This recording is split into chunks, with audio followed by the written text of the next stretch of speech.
Supreme court के आदेश के अनुसार जब दो गुट ने दिए हुए संविधान में फर्क होता है, अलग अलग रहते हैं, तब महाराष्ट्र विधानसभा के अध्यक्ष ने इलेक्शन कमीशन के पास डिस्प्यूट अराइज होने से पहले जो कॉन्स्टिट्यूशन अवेलेबल है उस पर निर्भर रहना है।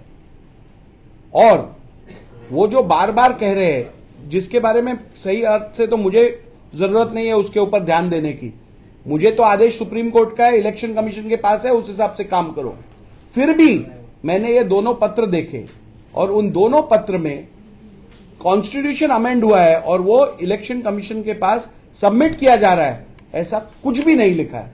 उसमें केवल जो चुनाव हुए थे शिवसेना के, उस चुनाव के बारे में मालूमात इलेक्शन कमीशन को दी जा रही है, संविधान नहीं दिया जा रहा है।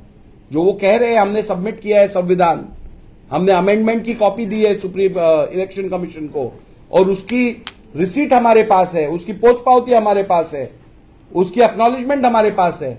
वो एक्नॉलेजमेंट इलेक्शन रिजल्ट जो सबमिट हुआ था उसकी है, इलेक्शन शिवसेना के कॉन्स्टिट्यूशन की बिल्कुल नहीं है। I do not even know what meeting are they referring to. They are showing some videos.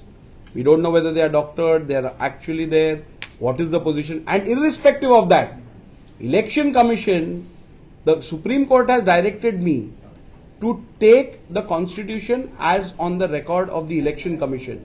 They have not said that Rahul Narvekar in 2013, whatever he has witnessed should be taken as the record. So they have not given the stamp of approval to Rahul Narvekar to decide as on 2013 what transpired in which meeting. I have taken the decision in accordance with the directions of the Honorable Supreme Court. I was asked to decide which is the political party out of the two groups retrospectively as on 21st June 2022 when the dispute arose. With regards to the current position of the party, that has been decided by the Election Commission of India, which is binding on everyone. Thank you.